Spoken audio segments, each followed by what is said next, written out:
Welcome. You're listening to the Beyond 50 radio program, and thank you for tuning in. I'm your host, Daniel Davis. Today, joining us on the Beyond 50 radio program is author of the book simply titled Poison Pills. It is the untold story of the Vioxx drug scandal. Within its pages, I also find a fascinating history of the pharmaceutical industry, its rise to power, and its interesting, I guess, for lack of a better word, manipulative ways that it got itself into the mainstream consciousness with incredible credibility. Joining us here is its author, Tom Nessie, and he's been a pharmaceutical executive and medical industry insider for more than 30 years, and he's here to talk with us today about poison pills. And Tom, thank you for joining us here on the Beyond 50 radio program today. Well, thank you for having me. It's a pleasure. Now, your book is very interesting. I really got a kick out of how you talk about the pharmaceutical industry, its rise, I guess, starting in Germany, and how it kind of just infused its way into our psyche to build itself the kind of credibility that got it to where it is today. So what made you decide to write this book outside of the fact that it helps people understand just how sometimes deadly some poison pills can be? Well, there were a number of reasons I decided to write the book. First of all, there was a bit of a personal tragedy in my life. My wife, unfortunately, died a few years ago from brain cancer, and I went through I guess you could call an Alice through the looking glass moment where I found myself on the other side of promoting a miracle tablet or a miracle cure. We tried an experimental medication, and it didn't work the way I had always hoped it would work. And I began some very careful investigation of what we can really hope for in medication. And I've really dedicated my life towards patient advocacy ever since that time. No, go ahead. I'm sorry. The second reason is, and probably pertaining more to your reader, this is a fantastic story. Simple as that. It definitely is. I know it was interesting when you talk about Vioxx because I remember this, and it was about, 2004 that they pulled this off the shelf, as I understand? Yes, it was September 2004 that it was removed from the market. And what was interesting is that there were two different pharmaceutical companies that were promoting more or less what you would call a super aspirin. There was the Vioxx, and then there was the Celebrex. But it seemed Vioxx really took off because of the commercial of Dorothy Hamill, the figure skater. And it was interesting because it was like one of them rare advertising moments, and it just drove sales through the roof. Talk to the listeners about that a little bit. Well, it was one of those moments, as I describe in the book Poison Pills, that was a perfect harmony between, you might say, true life and commercial marketing. Dorothy Hamill really was kind of was at a low point in her career. She was depressed, and she couldn't skate very well, and things weren't going well in her life. And then she really was, apparently, as far as we know, given Vioxx by a physician in Baltimore where she was living at the time, and it apparently greatly helped her. And I don't think when the advertising agency or even the drug company approached her, they quite knew just how enthusiastic she was about the pill. So here you had a celebrity, and I point this out in the book. I mean, we've had all kinds of celebrity endorsements, Tiger Woods and American Express. I mean, we could go on and on with Michael Jordan in his shoes and so on. But here we had this, America's sweetheart taking this little tablet and leaping up and performing an Olympic routine, and it just captured the hearts of the country. Mm-hmm. Now, it's funny because as you talk about the history of the pharmaceutical companies, you also talk about how they try to place themselves in legitimacy where there's the credibility with the different types of journals, but they were sort of the first to do, I guess, if you will, the old-time infomercial, so to speak. So being able to place yourself with tremendous credibility to say that we've got something that will help you, it was really quite tactful what they did. It was a remarkable program. As I said, they not only used her in advertisements, and everybody, I think, to this day remembers It's a Beautiful Morning and Dorothy Hamill skating around the ring, but she also did a public relations program, meaning she was on shows like Larry King Live, and there she was, just an ordinary, Olympic class athlete, right. Talking about this remarkable, really rejuvenation in her life, and again, so you had her telling the story live without seeming to be a commercial.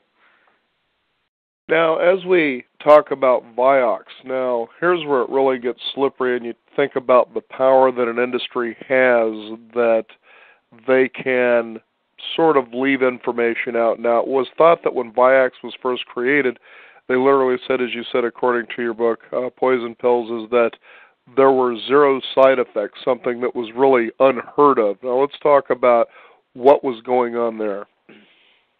Well, there was a legitimate reason why these drugs, they were called COX-2 inhibitors, Celebrex and Vioxx, and a few other drugs, one of them which has already been taken off the market, Vioxx, and another follow-up to Celebrex called Bextra. And the reason they were developed was that there was a fear among physicians that drugs like Motrin and Aleve, which we call NSAIDs, or nonsteroidal anti-inflammatory drugs, were harmful to the stomach. And so everybody was looking, the holy grail of medicine, so to speak, and why they called it super aspirin, was to have a pill that could take away your aches and pains, but would not cause stomach disturbance.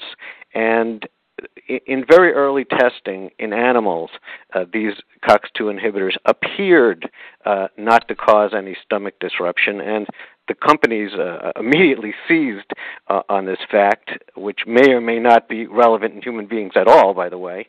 And coincidentally, at the time, two of the largest pharmaceutical companies in the world, if not two of the largest companies in the world, Merck and Pfizer, Merck making Vioxx, Pfizer making Celebrex, almost at the same time developed a very similar pill.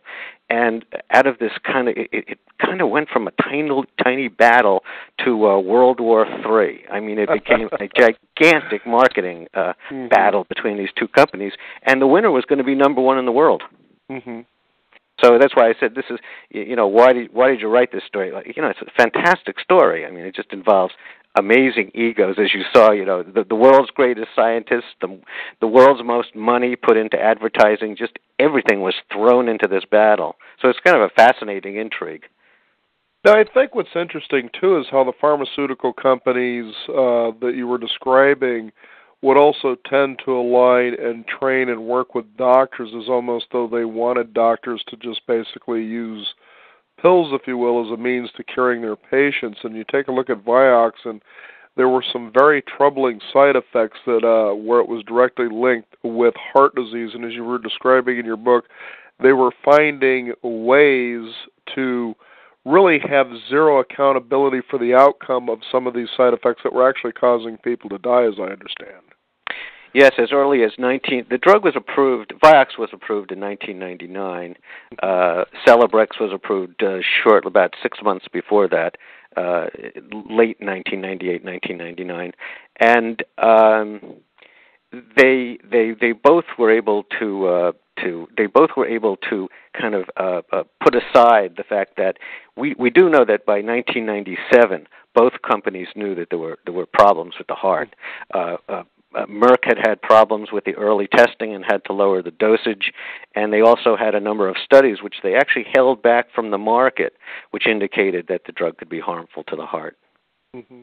Now, what was it that they were able to do with the FDA that they were able to sidestep, and then what kind of responsibility did they take for these deaths caused by Vioxx? Well, in the case, what people have to understand, first of all, with the FDA is the FDA is composed of human beings, not gods and not superhuman people. They can only deal with the data they get, and drug companies can use a number of tricks, and one of those tricks is, for instance, just overload the FDA with data. So, right. When they come in with an application, they come in with 197,000 pages. Now, you can hide an awful lot of clinical studies in those pages. Mm-hmm. And one of the key studies that Merck had done was submitted to the FDA, but in such a way that it would be awful difficult to have really understood its meaning. So there are things like that they can do. They also, people have to remember that the requirements to get a drug approved, you can do a clinical trial that lasts, a clinical trial meaning a trial on human beings, you can do one for 6 weeks. and the FDA doesn't know what's going to happen at the end of 2 years. Mm-hmm. They're not clairvoyant. So that's one of the many techniques they can use. It's just, again, it's such an interesting story to find out how they rose to power. I mean, this was one of their big drugs. We're talking like $2.5 billion in annual sales.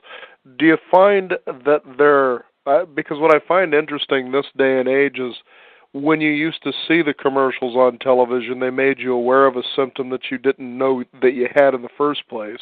Yes, then they had a solution for this, and then that was it. You were skating off into the sunset. But this day and age, it seems, I don't know if it's changed, maybe you can enlighten me on this, but that now they're required to show the possible side effects of using whatever the drug is that they're talking about during the commercial.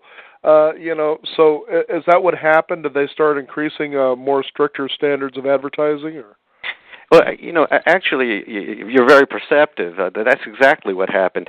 And to get back to the analogy of how the little battle turned into World War III, I was actually working in the pharmaceutical industry around 1988 and in the late 1980s when the Food and Drug Administration and the pharmaceutical companies were trying to hammer out some rules for direct-to-consumer advertising. And what everybody envisioned at first were, kind of very mild commercials, almost like, if you have a little, heart pain, chest pain, go see your cardiologist or something like that. And, somehow out of that, each commercial got a little stronger and a little stronger and a little stronger. And, finally we have Dorothy Hamill rising like a phoenix from the grave. It just escalated. The other part of your question is very interesting, which is the revelation of side effects. That was really always the sticking point with direct-to-consumer advertising. There's always a requirement for fair balance. But once again, the advertising agency learned that you can put those adverse events very, very quickly in the last 3 seconds of the ad, have swelling violins, blue tinted backgrounds, and somehow, they just kind of fade, and Dorothy Hamill does a triple leap, just as they talk about the side effects. And, you say, well, hey, if Dorothy Hamill is doing a triple leap, pill can't be that bad, right? Mm-hmm. So, all kinds of tricks develop on Madison Avenue. Now, I know what's really frustrating, too, is here was a pill that actually did what it said it would do, which was to help people become relieved from pain. We're talking people suffering from arthritis. I mean, that was worth the trade, even though it was an unknown one. Well, it was first thought it was worth the trade. The problem was that shortly after Vioxx was approved in around 1990, the company started a trial. It had never actually been shown to be more helpful in human beings. Remember, as I started to tell the story, they knew there were indications of more safety in rodents, in mice, mm-hmm. but nobody ever, knew for sure whether they really caused fewer ulcers in regular old people like us. And so they set out to do a trial like that after the drug was on the market. And unfortunately, when the results of the trial were analyzed, Merck found out that there were 5 times as many heart attacks in the group that took naproxen or Aleve, a drug like Aleve, than there were in the Vioxx group. So yes, it did cause fewer ulcers, but it did cause 5 times more heart attacks. It's just, again, as we keep talking about it, it's just an amazing story to see, the two companies sort of battling it out.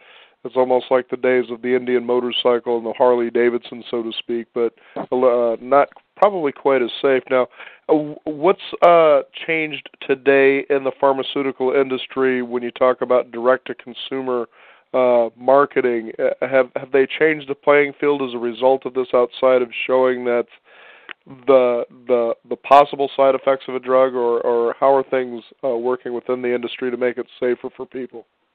There have been a few changes. Right, if people remember, most people probably don't remember, but if they do, they might remember there sometimes if they got a prescription drug, it came with a very dense, almost unreadable 4-page little pamphlet, which we call the label or the package insert, sometimes we call it. And it was almost unreadable. Doctors didn't read it. Nobody paid attention to it. Now, under the new law that was passed a few years ago, this pamphlet, the side effects are very clearly indicated, so there's much more transparency in terms of, what is you can read very clearly what the major side effects are. Unfortunately, again, there's still an emphasis on what the drug does benefits rather than the harm that it can do. Mm-hmm.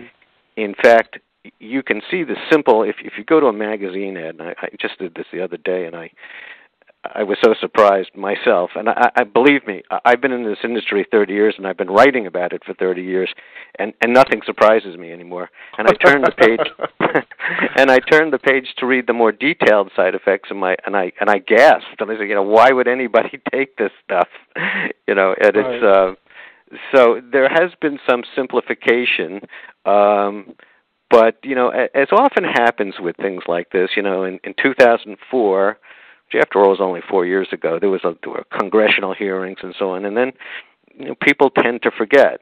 So, and people, tend to trust their friendly local doctors and pharmacists. Right. So I don't think there's been as much change as we would like to think.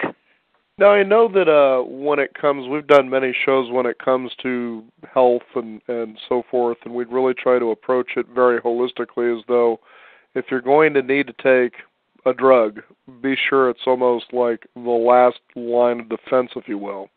But it's very slippery to go when you're going to your doctor and you believe that they're actually looking out for your best interest, which they are, just as you said earlier. These are people. People are just people. But, as we come to understand through the course of the years that we've been doing our program, is that pharmaceutical companies a lot of times do a lot of the continuing education, as I understand that. Is that true? Yes, that's very true. Continuing medical education is a requirement for doctors in many states, not all states. And the overwhelming majority of these programs are sponsored by pharmaceutical companies. Now, where it gets kind of tricky is that these programs, what we call the CME programs, continuing medical education programs, are supposed to be totally independent. But in point of fact, usually the speakers are associated with the pharmaceutical companies, and they're being underwritten by the pharmaceutical companies. So nobody really has to say anything. It's an unwritten kind of agreement that floats around there. You're not going to get hired again if you call Vioxx a poison pill, for instance. And in fact, that's what happens in this book. When we go into poison pills, there was quite a bit of intimidation of doctors who didn't want to go along with these programs. Mm-hmm. Now, when you mean by intimidation, they were threatening their jobs or their credibility? Okay. Yes, there was a doctor named James Fries. I did a whole chapter on that. Who found out about one of his own staff people at Stanford University was threatened, and he did his own investigation, and he wrote to the chairman of Merck saying, please don't do this again, or there's going to be some consequences. So there was a battle kind of developed between Stanford and Merck. So as I said, this story is just filled with intrigues and battles back and forth between various. Life's stranger than fiction. There's no doubt about that. It really is. It really is. Now, in your 30 years or more than 30 years of experience with the pharmaceutical industry, what kind of leverage would you say they have when it comes to our government? Because especially when you take a look at, it was like 5 years ago, everybody was having a real hard time because they wanted to go outside of the United States to buy their drugs, for instance, in Mexico and Canada. And there was a big uprising about that, but then that all changed, and now it seems that the noise isn't as loud as it was then. But then, also trying to regulate things such as vitamins and supplements at the same time. Do they have a lot of pull as far as lobbying in government, or what is it? Because the reason I bring that up is when you talk about people who actually, in the Vioxx drug scandal, trying to, I guess, be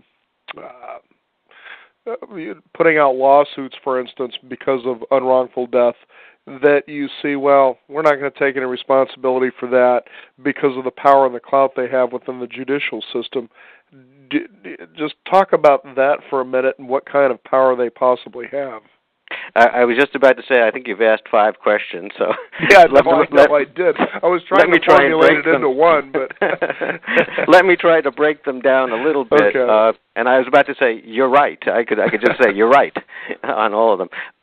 The pharmaceutical industry has an enormous lobby. I don't know if they're the largest. You can never know at any given time whether they or perhaps ExxonMobil is the largest. But in any case, they have a huge lobby in Washington, one of the largest. They are incredibly powerful. One of the most interesting, again, in stories in poison pills is the fact that during this period when Vioxx was being considered the top-level person in the legal department of the Food and Drug Administration, who was appointed by the president, the man who is still president,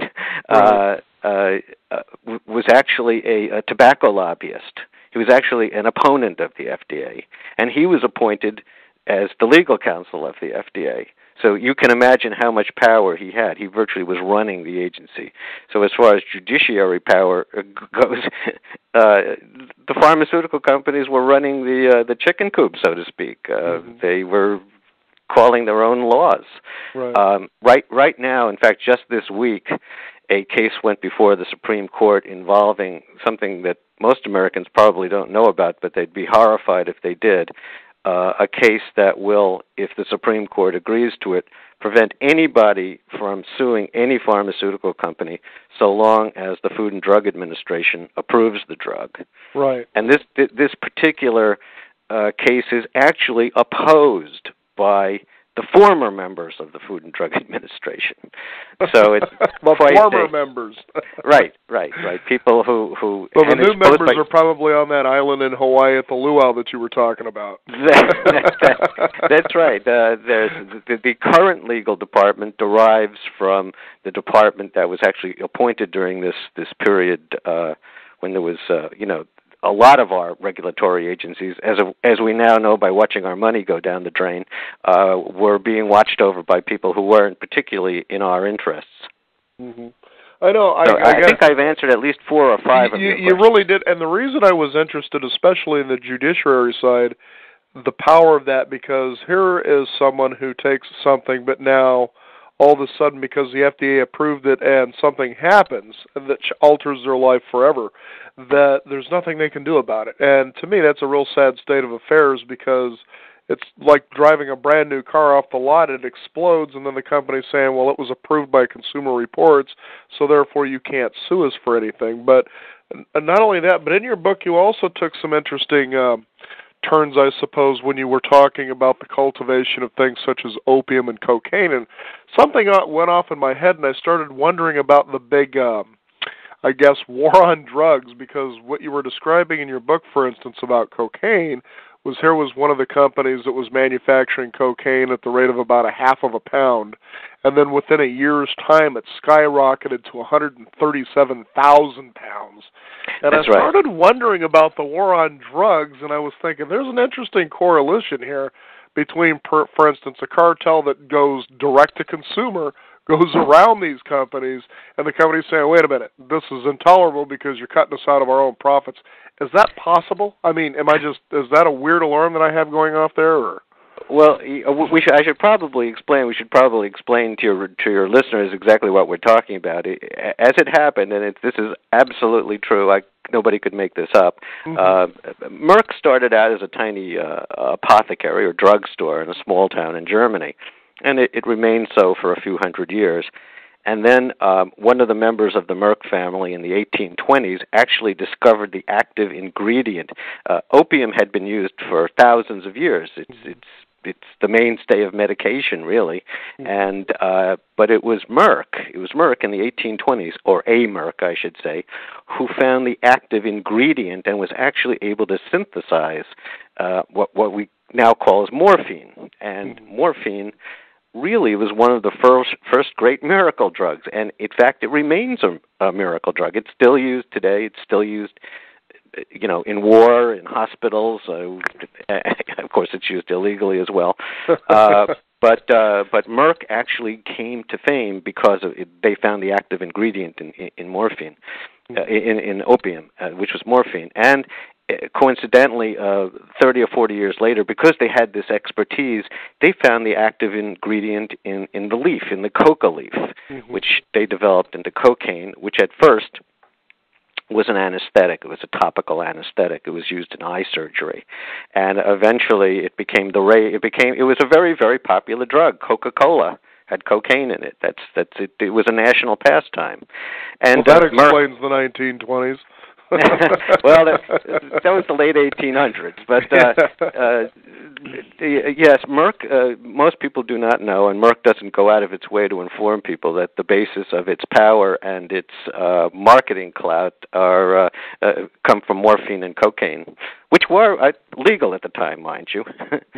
So, but huge amounts of money were made, and there are many, as I point out in the book also. I mean, and this story, that's a fascinating part of the book, but as I also point out, many commentators, many critics of the pharmaceutical industry are just absolutely, completely wrong when they talk about, I think one person said, they've got to get back to their noble roots, or, they got to get back to when they were just a mom and pop shop.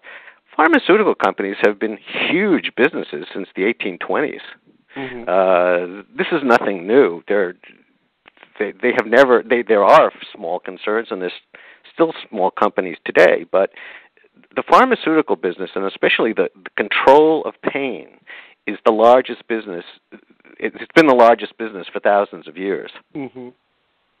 Yeah, again, this is a book that you could take a lot of twists and turns in, but I suppose what I would like, I guess, our listeners to come away with is, what then can a person do besides abstaining from the use of these, if it's possible, should something happen? Because, as you were saying, if they get something out there that's approved by the FDA, they've immediately washed their hands with it, but then you start to see things surface where you realize, well, this shouldn't have happened in the first place.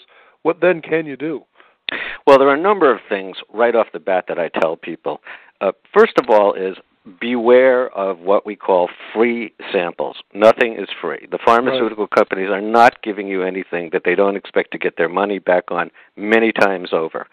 So if you have a pain condition, if you have arthritis, and you're doing well on the 30-cent pill, on Aleve or whatever, stay with it. There's no reason to go to a $3 pill if you're feeling fine on a 30-cent pill, no matter what you see on television. I guarantee you that no matter how much you pay for a pill, you still are not going to skate like Dorothy Hamill. So keep that in mind. If you can skate at all. Yeah, right. And the other thing that people really have to understand about medication is that newer is not necessarily better. Many older medications work as well, if not better, than newer medications. It's not like buying a new car, with the latest gizmos. And one of the reasons why older medications may be better is that doctors are more familiar with its use. Doctors may know how to dose it better, may know your individual needs for that drug better. They will understand the side effects with other medications better. So very often you're better off with an older drug because there's more experience with it. And don't forget, this is very important for people to keep in mind, when the Food and Drug Administration approves a drug, it's on the basis of very limited data. Even if the drug company says, we've studied it for years or we've studied it on this, they haven't come anywhere near. Vioxx was used by 20 million people in the United States. Well, they haven't come anywhere near that when they released the pill. So we discover things about pills through the years, and we discover a lot of valuable things, and your doctor may feel more comfortable giving you or just telling you to take Aleve than to, say, take Celebrex. Right. So one of the things you can do is, if you're doing well, stay with it. Don't pay more money for something that isn't going to make you feel any better. I think that's one of the keys. And don't rush out to buy something new just because you've seen something dramatic on television. Yeah, it's amazing how much marketing can influence the buying decision of someone. Well, it is. Yeah, it's really, truly amazing. And then also, as you also said, leave the free samples alone. Take the pens, but leave the pills. That's exactly right. Somewhere along the line, the free sample is going to run out, and you're going to get a very large bill. Well, again, the book is Poison Pills, the Untold Story of the Vioxx drug scandal. And how did all that actually turn out besides pulling the drug off the market in 2004? Are there still investigations or possible lawsuits, or has it all been pretty much stalemated? There are a number of lawsuits still going on around the world. There's a few lawsuits going on in Canada. There's one in Australia. Once lawsuits start, they're almost like forest fires. They're almost impossible to put out completely. There's still some embers. Largely, it's been put out, but now we've got a new scandal going, or potentially going, with a drug called Vytorin, which is a cholesterol-lowering drug. You may have seen some of their commercials. Vytorin, very familiar with that. Okay, my Uncle Joe takes it for some reason, and my Aunt Sue takes it for some reason, and it's been very cleverly marketed. But we now know that we're not so sure that it even works to begin with, and secondly, there may be an association with cancer, and we're waiting to get more data on that. But again, why take Vytorin when we know that an older drug and a cheaper drug that's made by the same company, by the way, works just as well? That's really, again, it's like you said, it's definitely truth way stranger than fiction sometimes, and it was a great read. I'm looking forward to finishing the book, and for those listeners just tuning in, it's Poison Pills, the Untold Story of the Vioxx drug scandal. And I think what I liked about what I have read so far in the book is the fact that you really feel armed and educated enough to start making better decisions about what you do with your money rather than just listening to a commercial or reading an ad, because as I was talking about earlier, you were talking about in your book the medical journals and how they could, in a slippery way, kind of weave themselves into a place of real credibility so you believe what they're telling you, and you don't realize that what's actually happening is you're being advertised to. That's exactly, the medical journals make a huge amount of money off the pharmaceutical companies. Yeah. And in fact, Merck bought hundreds of thousands of dollars of reprints from the New England Journal of Medicine to distribute to doctors. So it's all part of a loop. Yeah, crazy stuff. And I really applaud you for putting this out there. Again, it's about letting people know enough to where hopefully they can make smart decisions about what they do with their health. And we're not saying pills are bad, but if you can kind of do them as the last form of defense, all the better, because of what it can do to help maintain your health. And Tom Nessie, it's been a pleasure to have you on our program today. Well, it's been terrific talking to you, and you have really made my day. Your insights are terrific. Well, I appreciate that, and we'll be sure maybe down the road to have you back again, and maybe you can give us some updates about what's going on and talk about this again, because it's always a fascinating subject. Well, I'd be happy to. Well, thank you very much, Tom. It's been a pleasure. Thank you. You bet. Bye-bye. And again, the book is Poison Pills, the Untold Story of the Vioxx drug scandal. Great read. It is truth stranger than fiction. And as we like to say here on the Beyond 50 radio program, if you get the right kind of education, if you can, or the right information, then you're empowered to make some pretty good solid decisions, and hopefully that you'll be able to do that.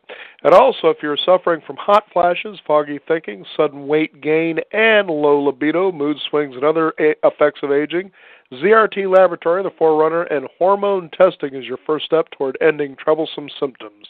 Visit ZRT Lab online at www.zrtlab.com to find out how our in-home collection kits can help detect and correct hidden hormone imbalances.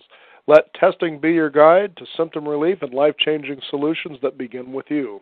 I'm Daniel Davis. You've been listening to the Beyond 50 radio program. Be sure to visit us at our website. That is beyond50radio.com, the number 50 with a 50, and we'll be able to tell you where you can get a copy of this book, Poison Pills. And that way you can arm yourself as well as your friends, family, and loved ones with the kind of information that you need to make good decisions about your health. Be sure to tune in next week from 12 to 1. I'm Daniel Davis. Thank you for tuning in. And remember, live your day past halfway.